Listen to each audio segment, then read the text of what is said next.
السلام علیکم ورحمۃ اللہ وبرکاتہ۔ میں ہوں سید جاوید، ایک مرتبہ پھر آپ کی خدمت میں حاضر ہوں۔ سیرت احمد مجتبیٰ صلی اللہ علیہ وسلم ظہور قدسی سے مسجد قباء تک کے سلسلے کی قسط نمبر 2 کے ساتھ آج ہم شروع کریں گے نورانی درخت۔ حضرت عبد المطلب کہتے ہیں کہ ایک بار میں حتیم کعبہ میں مسند پر سو رہا تھا، آنکھ لگی تو ایک خواب دیکھا، بڑی پریشانی ہوئی۔ اس عالم میں اٹھا اور ایک قریشی کا کہنہ کے پاس گیا تاکہ اس کی تعبیر معلوم کروں۔ خواب میں ایک درخت دیکھا، اس کی چوٹی بڑھتے بڑھتے آسمان کو چھونے لگی، پھیلتے پھیلتے مشرق و مغرب پر چھا گئی۔ اس سے نور کی ایسی شعاعیں پھوٹیں کہ سورج بھی اس کے آگے مان تھا۔ عرب و عجم اس درخت کے آگے سجدہ ریز تھے۔ کبھی وہ درخت آنکھوں سے اجل ہو جاتا تھا اور کبھی آب و تاب سے نمودار ہوتا۔ قریش کی ایک جماعت اس کی ٹہنیوں سے لپٹی ہوئی تھی، دوسری اس کے کاٹنے کے در پہ تھی۔ اتنے میں کاٹنے والے گروہ کے قریب ایک جوان رانا نمودار ہوا، ایسا حسین اور پاکیزہ خوشبو والا کہ میں نے آج تک کسی شخص کو ایسا نہیں دیکھا۔ وہ ان دشمنان درخت نور کو مار بھگاتا ہے، ان کی کمریں توڑتا ہے اور ان کی آنکھیں پھوڑتا ہے۔ میں نے ہاتھ بڑھایا کہ اس کے ثمر کھاؤں۔ جوان رانا نے کہا، اس میں آپ کا کوئی حصہ نہیں، یہ تو ان کے نصیب میں ہے جو اس کی شاخوں سے لٹک رہے ہیں۔ اس خواب نے مجھے دہلا کر رکھ دیا ہے اور اسی سے پریشان ہوں۔ اب میں نے جو کہنہ کا منہ غور سے دیکھا تو وہ گہری سوچ میں ڈوبی ہوئی تھی۔ بار بار اس کے چہرے کا رنگ بدل رہا تھا۔ بڑی دیر بعد اس نے کہا کہ اگر واقعی تم نے ایسا خواب دیکھا ہے تو پھر تمہارے سلب سے ایک ایسی ہستی پیدا ہوگی جو مشرق و مغرب پر حکمرانی کرے گی۔ ولادت سرور کائنات صلی اللہ علیہ وسلم۔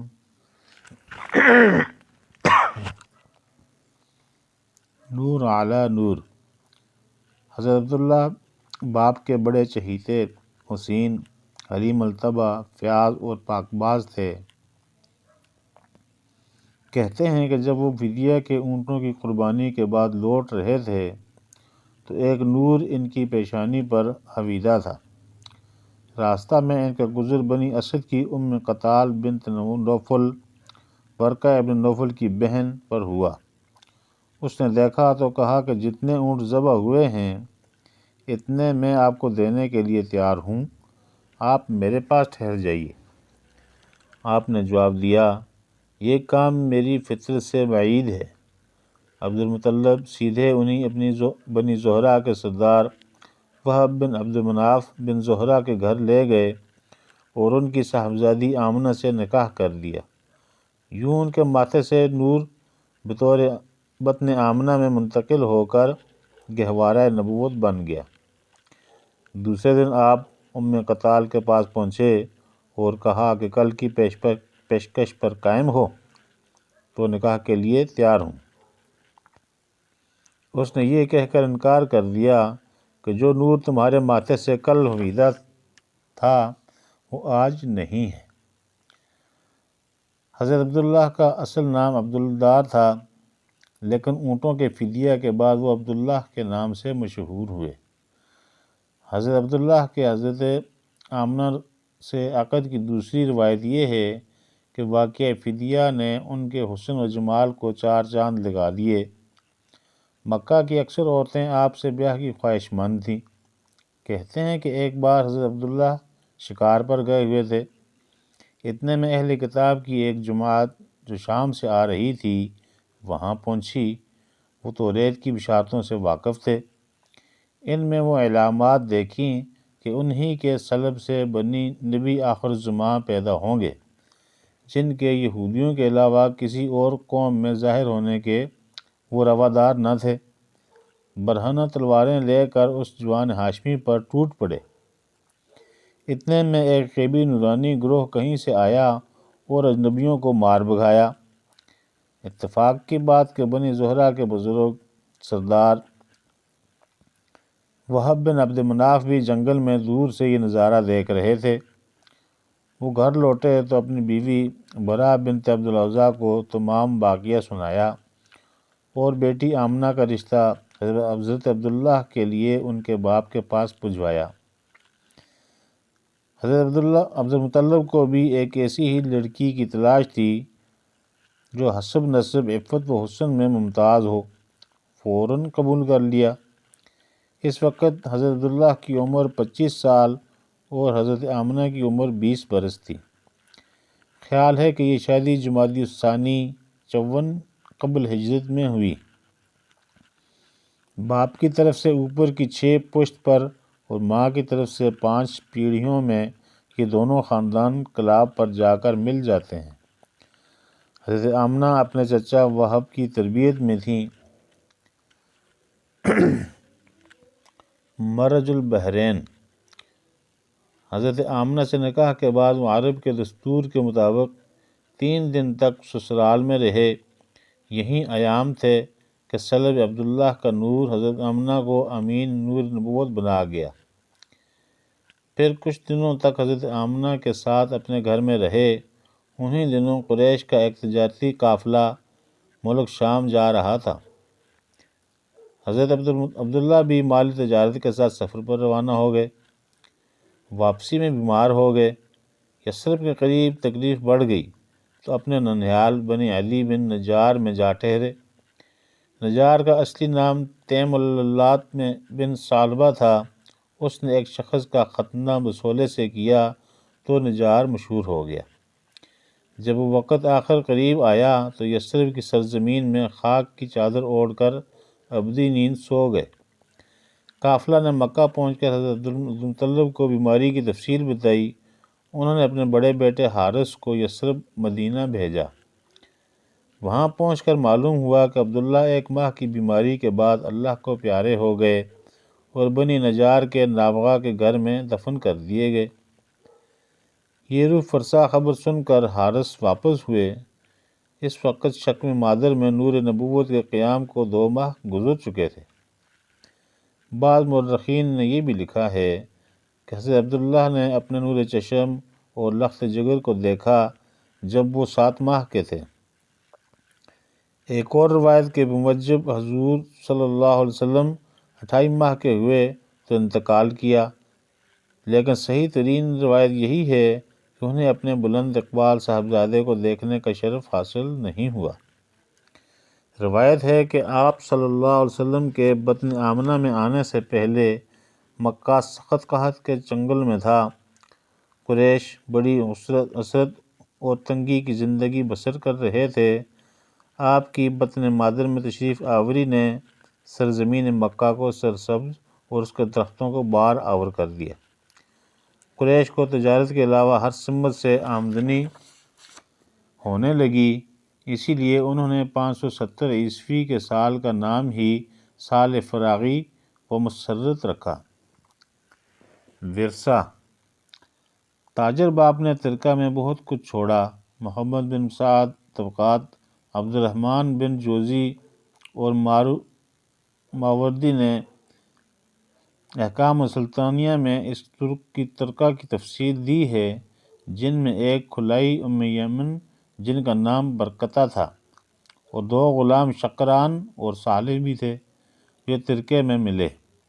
ان کے علاوہ 5 آوارک اونٹ جو بڑی اعلیٰ نسل کے ہوتے ہیں اور ان کی خوراک درخت راک پیلو کے پتے ہیں، اور بھیڑوں کا ایک گلہ بھی وراثت میں ملا۔ شعب بن ہاشم کے جس مکان میں آپ کی والدہ رہتی تھیں وہ بھی آپ کے حصہ میں آیا۔ اس کے علاوہ شہر مکہ میں حضرت عبداللہ کی ایک خیاطی کی دکان بھی تھی جہاں کپڑا بکتا اور سلتا تھا۔ سامان و تجارت میں بہت کچھ نقد جنس، چمڑا اور کھجور بھی آپ کے والد محترم نے چھوڑا۔ جو قریش کے دستور کے مطابق تجارت میں لگایا جاتا اور اسی مناسبت سے منافع تقسیم کیا جاتا۔ امانت دار نور ازل۔ حضرت آمنہ بڑی صاحب حوصلہ اور ذہین خاتون تھیں۔ شوہر کا داغ جدائی بڑی ہمت سے برداشت کیا۔ حضرت عبداللہ کے انتقال کے وقت ایک روایت کے بموجب 2 ماہ کا عرصہ ہو گیا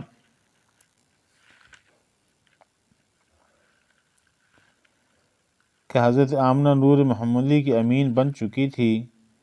وہ فرماتی ہیں کہ مجھے پتہ ہی نہ چلا کہ میں حاملہ ہوں۔ کبھی مجھے نہ کوئی بوجھ اور نہ کوئی ثقل محسوس ہوا۔ انہی دنوں ایک رات نیند اور بیداری کی درمیانی کیفیت میں ایک ندا آئی کہ ایک خاتون، تو اس امت کے سردار اور نبی کے ساتھ حاملہ ہوئی ہے۔ زمانہ حمل میں آپ نے ایک خواب بھی دیکھا تھا کہ ایک سیلاب نور ان کے اندر سے نکلا جس سے ہر چیز منور ہو گئی، یہاں تک کہ شام کے محلات بھی روشن ہو گئے۔ وقت ولادت یہی آواز ایک بار پھر سنائی دی۔ اس پر آپ نے فرمایا، میں اپنے نور نظر اور لخت جگر کو اللہ وحدہ لا شریک کی پناہ میں دیتی ہوں، ہر اس شخص کے شر سے جو حسد کی آگ میں جل رہا ہے۔ وقت ولادت آیا تو حضرت آمنہ کہتی ہیں کہ چند دراز قد خواتین نظر آئیں۔ پوچھنے پر ایک نے اپنا نام آسیہ زوجہ فرعون، جنہوں نے حضرت موسیٰ علیہ السلام کی پرورش کی، اور دوسری نے مریم والدہ حضرت عیسیٰ علیہ السلام بتایا۔ ان کے ساتھ باقی جنت کی حوریں تھیں۔ خواتین قریش میں سے حضرت عبدالرحمن ابن عوف کی والدہ حضرت شفا اور والدہ حضرت عثمان بن ابی العاص موجود تھیں۔ صبح سعادت۔ حضرت آمنہ فرماتی ہیں کہ جب میں نے نور مجسم کو جنم دیا تو ایک عظیم نور دیکھا جو پھیلتا گیا، حتیٰ کہ شام کے محلات بھی میری نظروں میں روشن ہو گئے۔ حضرت شفا جو داعیہ تھیں بیان فرماتی ہیں کہ آپ میرے ہاتھوں میں آئے تو حالت سجدہ میں ہیں اور انگشت اٹھائے ناف بریدہ اور ختنہ شدہ تھے۔ ایک آواز بھی آئی،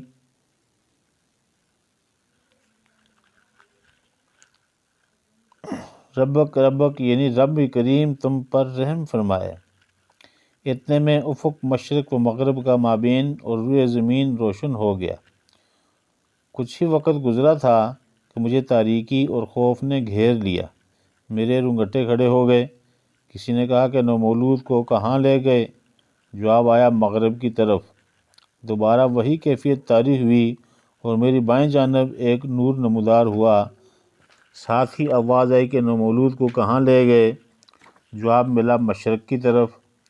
وہ فرماتی ہیں یہ آوازیں میرے دل پر نقش ہو گئیں۔ جب آپ نے اعلان نبوت فرمایا تو میں سب سے پہلے آپ کی تصدیق کرنے والوں میں شامل ہو گئی۔ حضرت فاطمہ بنت عبداللہ کہتی ہیں کہ آپ کی ولادت کے وقت میں نے خانہ کعبہ کو دیکھا کہ نور سے معمور ہو گیا اور ستارے زمین سے اس قدر قریب آ گئے کہ میں سمجھی مجھ پر گر پڑیں گے۔ شیخ عبدالحق محدث دہلوی لکھتے ہیں کہ کعب نے قدیم زمانے کی کتابوں کے حوالوں سے یوں تحریر کیا ہے، حضور کی ولادت مکہ میں اور ہجرت مدینہ کو ہوئی۔ شام آپ صلی اللہ علیہ وسلم کا ملک ہے، اسی نسبت سے معراج کی شب آپ کو مملکت شام کی جانب بیت المقدس تک لے جایا گیا۔ ایک وجہ یہ بھی لکھی ہے کہ حضرت ابراہیم علیہ السلام نے مکہ بسایا اور شام کی سمت ہجرت فرمائی۔ سرزمین شام ہی وہ خطہ ہے جہاں حشر نشر ہوگا۔ حدیث ہے کہ سرزمین شام کو لازم پکڑو، چونکہ اللہ کو تمام روئے زمین کی نسبت شام زیادہ پسند ہے، اسی لیے انبیاء یہاں زیادہ مبعوث ہوئے۔ اختر نبوت۔ مکہ میں ایک یہودی رہتا تھا جو تورات انجیل کا عالم تھا۔ جب وہ صبح سعادت طلوع ہو گئی اور نور محمدی مجسم ہو کر دنیا میں جلوہ گر ہو گیا تو اس نے پوچھا، اے اہل قریش، کیا رات تم میں کوئی بچہ پیدا ہوا ہے؟ جواب ملا کہ ہمیں علم نہیں۔ اس نے کہا، جاؤ اور تحقیق کرو۔ ہماری آسمانی کتابیں کہتی ہیں کہ کل وہ ہستی ظہور میں آ گئی جسے نبی آخر الزماں ہونا ہے۔ قریش کے گھر گھر سے خبر لی گئی، معلوم ہوا کہ سردار مکہ کی بہو آمنہ زوجہ عبداللہ کی گود بھری ہوئی ہے۔ یہودی عالم نے یہ اطلاع پا کر کہا کہ افسوس، نبوت بنی اسرائیل سے چلی گئی اور ان کے ہاتھوں سے کتاب الہی بھی نکل گئی۔ شاعر بزم نبی حضرت حسان رضی اللہ تعالیٰ عنہ بیان فرماتے ہیں، مجھے اچھی طرح یاد ہے، میری عمر 7 سال کی تھی کہ ایک دن میں نے ایک یہودی عالم کو یثرب کے ایک بلند مقام پر آواز لگاتے سنا۔ ایک گروہ یہود جب سب جمع ہو گئے تو اس نے کہا کہ آج رات احمد صلی اللہ علیہ وسلم کا ستارہ طلوع ہوگا جس میں وہ پیدا ہوگا۔ حضور اکرم صلی اللہ علیہ وسلم جب ہجرت کر کے یثرب تشریف لائے ہیں تو حضور صلی اللہ علیہ وسلم کی عمر 53 سال تھی اور حضرت حسان 60 سال کے تھے، جنہوں نے یہودی عالم کو اعلان کرتے سنا تھا۔ بشارت عیسیٰ علیہ السلام۔ دنیا میں جب بھی عظیم مرتبت انسان پیدا ہوتے ہیں تو کوئی نہ کوئی غیر معمولی واقعہ ضرور رونما ہوتا ہے۔ سیرت نگاروں نے اپنی مخصوص انداز میں گل افشانی کرتے ہوئے ہدیہ عقیدت پیش کیا کہ آج رات ایوان کسریٰ کے 14 کنگرے گر گئے، آتش کدہ فارس بجھ گیا، دریائے سادہ خشک ہو گیا، تو کچھ غلط بھی نہیں۔ مولانا شبلی نعمانی نے توجیہ کی تو لکھا کہ لیکن یہ سچ ہے کہ ایوان کسریٰ نہیں بلکہ شام عجم، شوکت روم، اوج چین کے قصر ہائے فلک بوس ہو گئے۔ آتش کدہ فارس نہیں بلکہ بھیم شر، آتش کدہ کفر، آذر کدہ گمراہی سرد ہو کر رہ گئے۔ صنم خانوں میں خاک اڑنے لگی، بت کلے خاک میں مل گئے، شیرازہ مجوسیت بکھر گیا، نصرانیت کے اوراق خزاں دیدہ ایک ایک کر کے جھڑ گئے اور تاریخ اس کی شاہد ہے۔ آنچہ خواہاں ہمیں دارن تو تنہا داری۔ ربیع الاول کی 9 تاریخ پیر کا دن اور صبح صادق کا وقت تھا کہ امین بن کر امانت آمنہ کی گود میں آئی۔ وہ آئے جن کے آنے سے گلزار ہستی میں رونق آ گئی، جو عرب اور عجم کے لیے ہی رحمت بن کر نہیں آئے بلکہ سارے جہانوں کے لیے رحمت بن کر آئے، جن کی آمد پائمال انسانیت اور پسماندہ گلدستہ اخلاق کے لیے آب نیساں اور صبح جان فزا ثابت ہوئی۔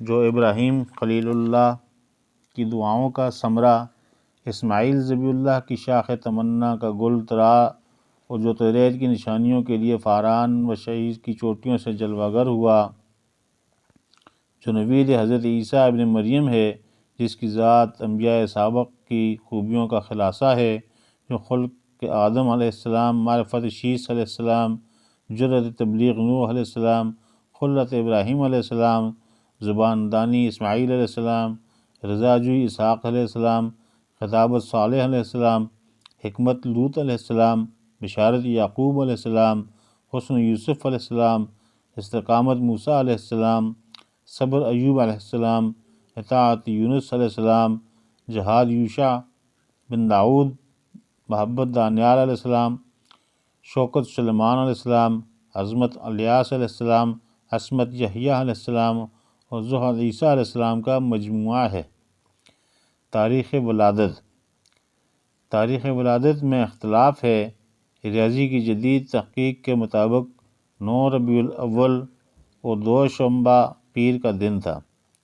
عیسوی تاریخ 22 اپریل 571 تھی۔ مشہور اسکالر ڈاکٹر حمید اللہ کی تحقیق کے مطابق 17 جون 569 بروز پیر ہے۔ جمہور اور عام مورخین 12 ربیع الاول عام الفیل تسلیم کرتے ہیں۔ بعض مورخ روز پیدائش امرہا اشرم کے کعبۃ اللہ پر حملہ کے 55 دن بعد بتاتے ہیں۔ ایک روایت ہے کہ شادی کے 10 ماہ بعد آپ کی ولادت ہوئی اور دوسری روایت کے بموجب 1 سال 10 ماہ بعد۔ یہ بھی لکھا ہے کہ حضرت عبداللہ کی وفات بیٹے کی پیدائش کے چند ہفتوں بعد ہوئی۔ دعائے خلیل۔ حضرت آمنہ نے نوید ولادت دادا کو بجھوائی۔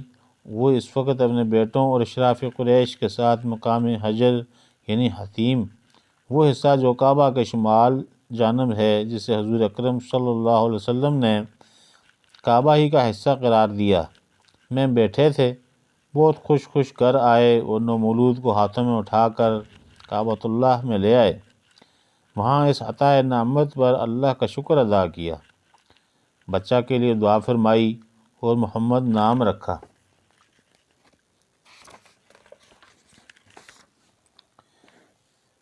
اس میں محمد صلی اللہ علیہ وسلم کا اجالا۔ حضرت حاجرہ اور حضرت مریم کی طرح حضرت آمنہ کو بھی اللہ تعالیٰ نے القاء و الہام کی قوتوں سے نوازا تھا۔ انہی اشاروں پر نومولود کا نام احمد رکھا۔ ایک روایت یہ بھی ملتی ہے کہ محمد نام بھی آپ ہی کا رکھا ہوا ہے۔ محمد اور احمد دونوں کا مادہ حمد ہے اور یہ اسم ذاتی ہے۔ محمد کے لفظی معنی ستودہ خصال ہیں۔ قاضی ایاز نے الشفا میں 6 اور حافظ ابن حجر نے فتح الباری میں 15 ایسے لوگوں کے نام دیے ہیں جو آپ کی ولادت کے وقت محمد نام کے تھے۔ اس کی وجہ یہ تھی کہ اہل کتاب نے یہود و نصارہ عرب والوں کو بتلایا تھا کہ اب آخری نبی کے ظہور کا زمانہ قریب ہے اور ان کا نام نامی محمد ہوگا، وہ بنی اسماعیل میں پیدا ہوگا، اسی لیے لوگ یہ مبارک نام رکھتے۔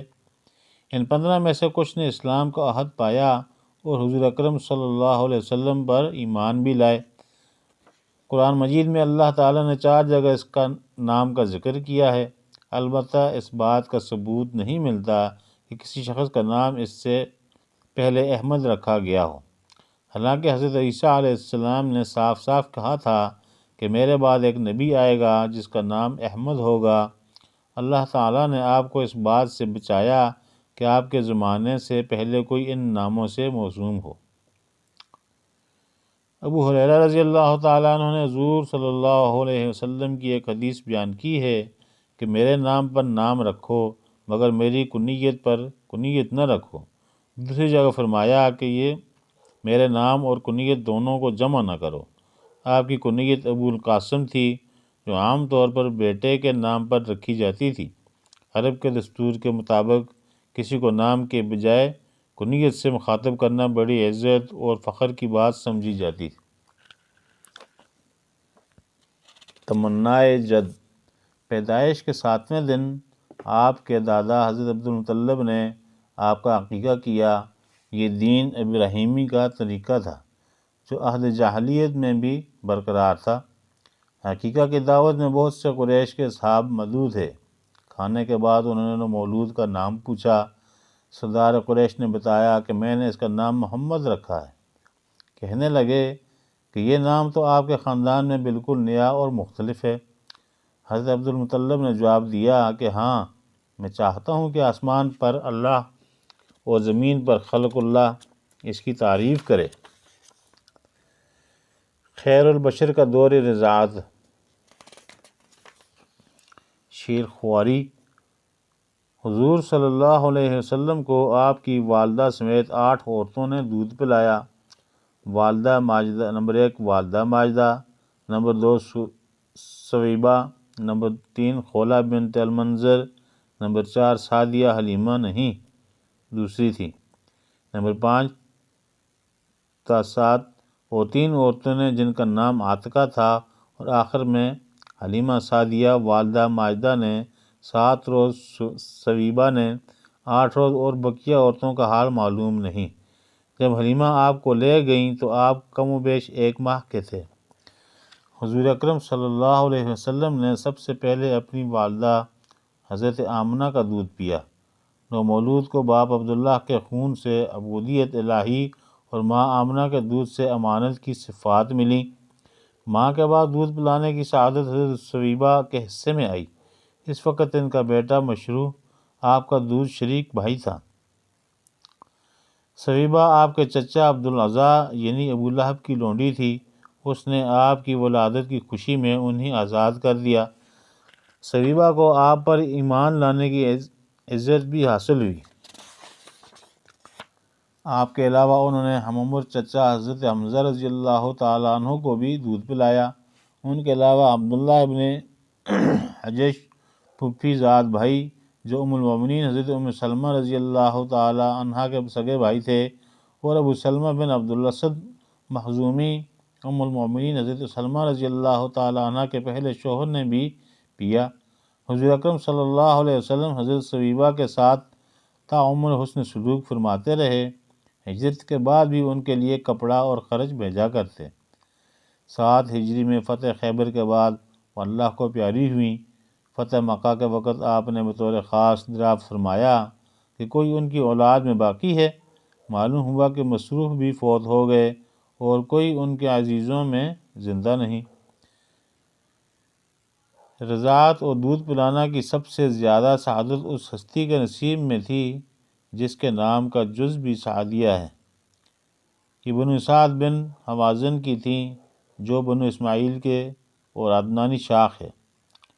شرفۂ عرب کا دستور تھا کہ اپنے نومولود بچوں کو بدوی قبائل میں پرورش کے لیے دیہات بھیج دیتے تھے تاکہ کھلی فضا میں بچوں کی بھرپور نشوونما ہو۔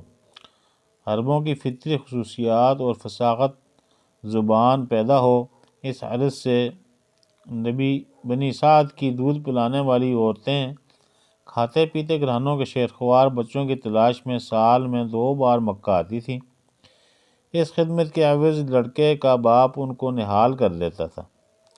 اس بار 10 عورتیں آئی تھیں اور سوائے حلیمہ سعدیہ کے سب کو بچے مل گئے۔ حلیمہ کے ساتھ ان کے شوہر حارث بن عبد العزیز بھی آئے تھے۔ بچے